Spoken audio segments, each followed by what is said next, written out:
In the wrong times. Feels nice.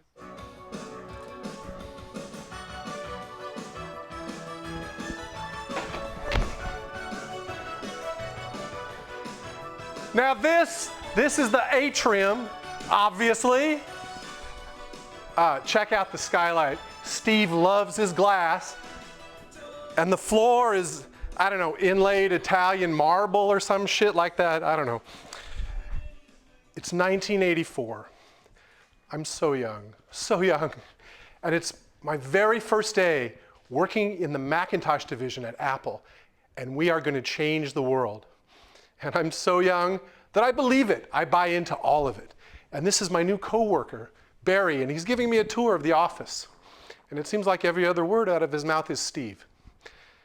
Like, have you seen one of these? It's a compact disc player.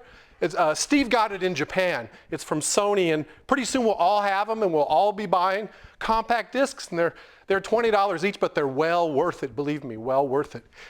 And this is a BMW motorcycle. It belongs to Steve, and he put it here in the atrium for us to look at as an example of fine design.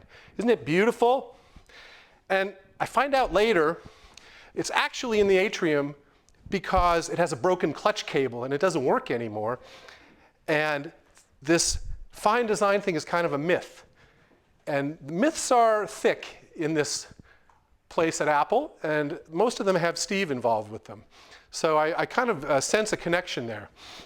And I see that talking about changing the world sounds an awful lot like a myth. Another one is, let's put a dent in the universe. We talk about putting a dent in the universe and really making a difference. Now, the funny thing about this particular group is they kind of actually did it. They really did it because if you are able to remember what computers looked like before this, they generally had green screens and black letters, and you had to type weird commands to get them to do anything. And you didn't have them in your house. You didn't have them in your pocket. And the Macintosh kind of really changed all that. So maybe they did change the world. And now I was part of it. But I noticed that I was not really one of the engineers. I was not one of the designers. I was just kind of this guy who was doing an auxiliary job called technical writer. And I'll tell you more about that until you're bored with it. But the tour continued. And Barry is walking me through the atrium, and I see at the other end of the atrium, amongst all the open offices, there is one closed office. And the closed office, the door is open, so I can kind of peek inside of it and see what's going on. And the first thing I see is the carpet has a 6-color Apple logo in it. So I kind of start to think that this is maybe where Steve has his office. And I'm not stupid, so I know it's Steve Jobs. And I know he's the head of the Macintosh division at Apple. And then, kind of to my horror, we start walking in that direction. And Barry says, come on, let's see if Steve's available, we can talk to him. And as we get closer to his office, I see he's not available, even though the door's open. He's having a quiet conversation with somebody that I can hear from half the building away. And I can figure out exactly what the conversation is just from being half a building away from it. Something about a printer. Something about a guy in there wants to build a printer at Apple. He wants to build it. Steve doesn't want him to build it. Guess who's going to win? So they're having the conversation, and as I walk past the office, as Barry's leading me by, here's what I hear. I hear Steve saying, if you make one, just one of those fucking printers, I will cut your nuts off. I swear to God, I'll cut your nuts off. My first day. And I thought, Barry's still walking like this happens every day. And I think, does this happen every day?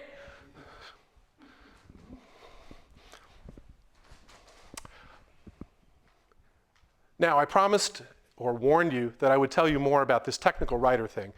I really like to say I'm an explainer. And I know explaining and mansplaining has a bad connotation today, but believe me, I'm one of the good ones. And I have this curse that if I experience something that I think is really interesting or cool or fun, I can't just keep it to myself. I mean, within the bounds of decorum. I don't walk down the street and tap strangers on the shoulder and say, hey, did you see Westworld last night? It kind of didn't suck, or whatever is appropriate. So, but I've turned this into a living as an explainer. You know those, has anybody ever looked up something on the internet for help and gotten a really, really shitty explanation of how you're supposed to do something? I didn't write that. I wrote the good ones. So when you go and see something that says, yeah, I understand that, and now I know just what to do, and bless the person who's helped me, who I'll never meet, that could have been me. So I write those kind of things. I might write the instructions that help you set up your phone. I might have written instructions for a software engineer to write the app that you love. And hopefully I've written some good ones. But once again, it's not the cool job. I'm not the maker guy. I'm not the engineer. I'm not the designer.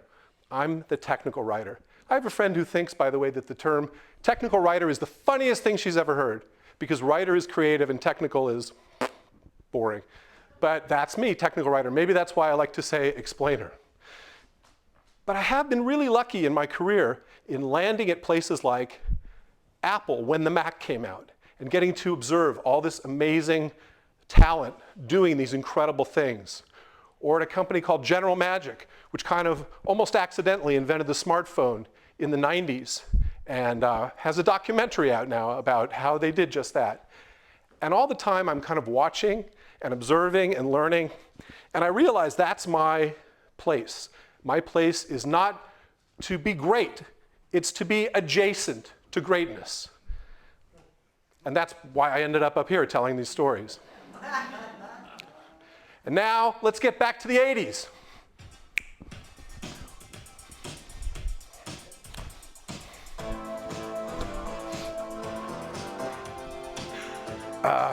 So now I'm waiting for Steve Jobs.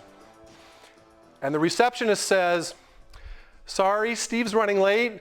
Can I get you something to drink? Would you like some herbal chamomile tea or herbal lemon tea or herbal rose hips tea or some odwalla or something? And I say, no, I'm good, thanks.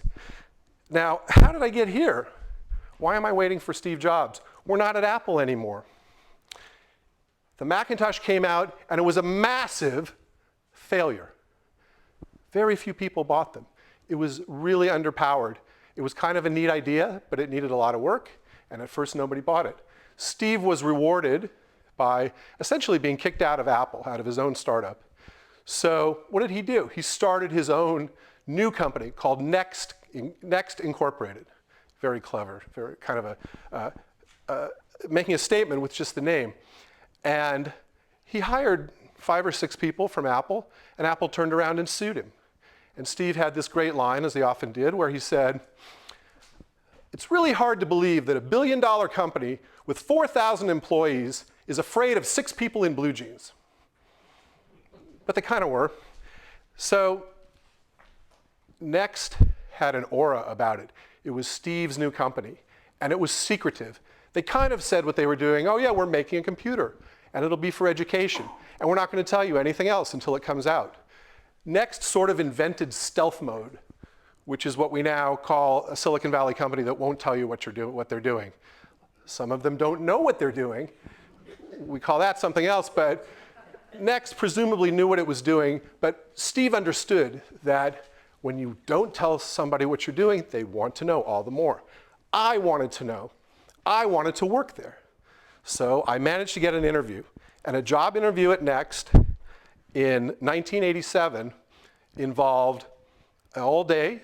You met with 8 or 9 people, one after the other, and you were asked lots of interesting questions and asked about technology and grilled. And if you made it to the last interview of the day, that was Steve Jobs. And while you drank your herbal tea, you waited for Steve to show up late.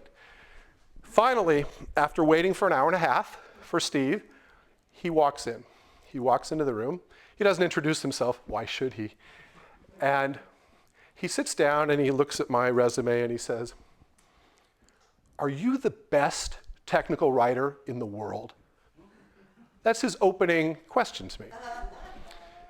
And I, like a dummy, thought about the answer and gave a rational, logical answer, which was, you know, the best technical writer in the world is my friend Caroline, and she already works here.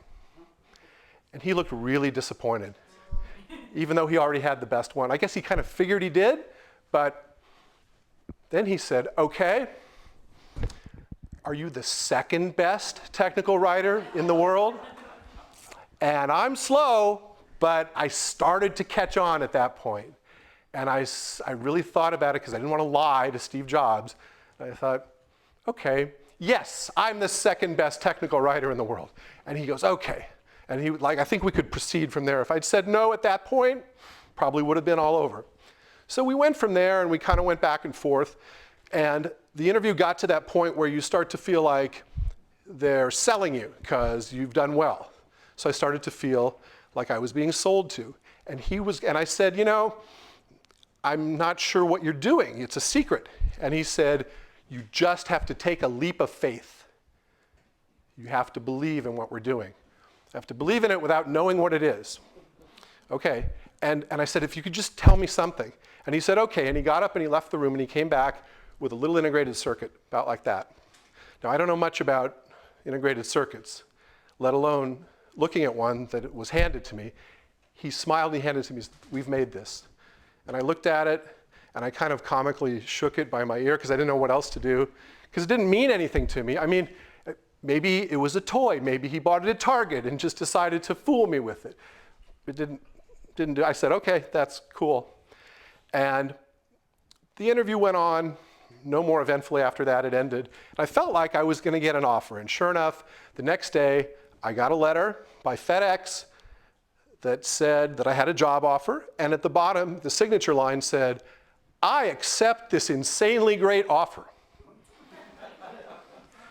But, you know, I didn't want to take the job.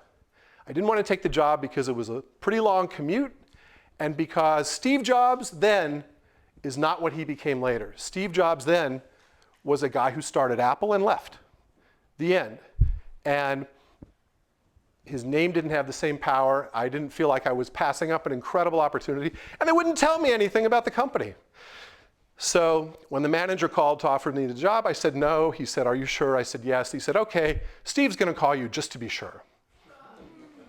So I thought, okay, I'm decided. You know, he's not going to change my mind. I don't want to work there. And like 30 seconds later, the phone rang. Is this Scott? Yes. Scott, who worked at Apple? Yes.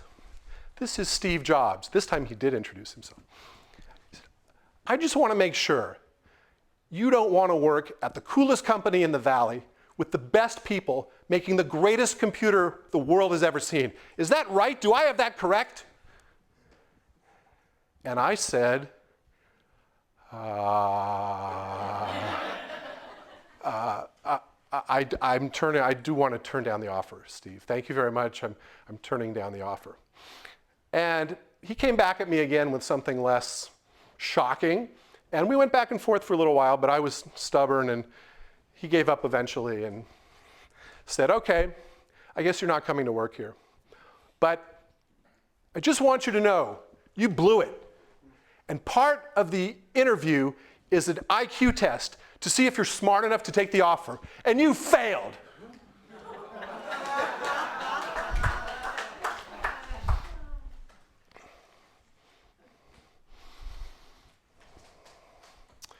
In Cupertino, California, where Apple is located, nobody gets murdered. For 39 years anyway,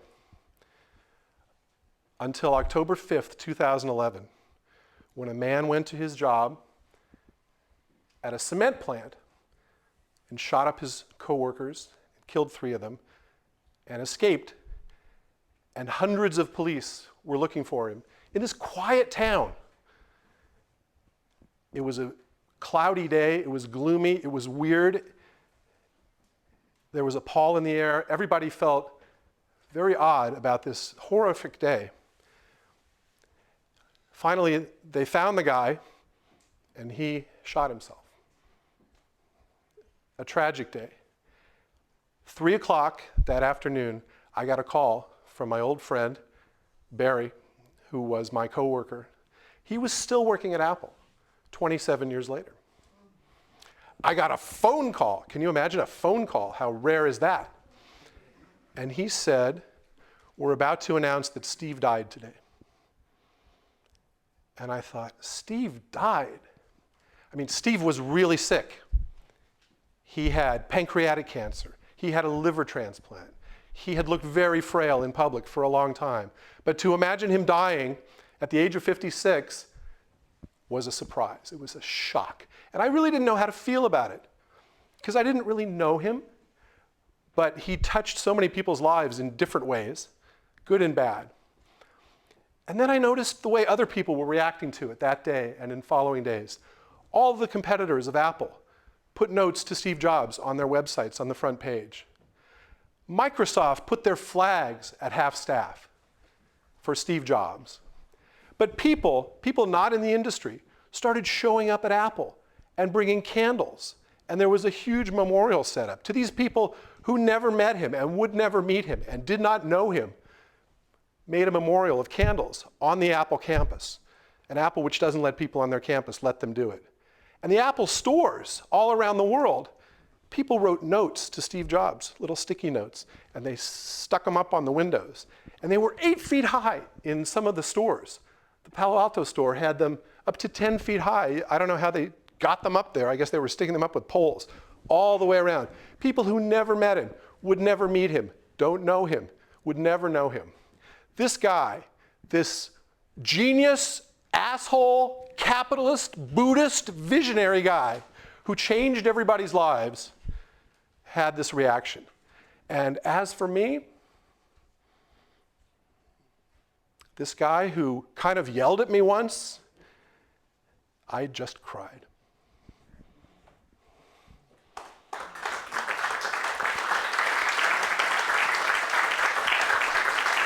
Thank you.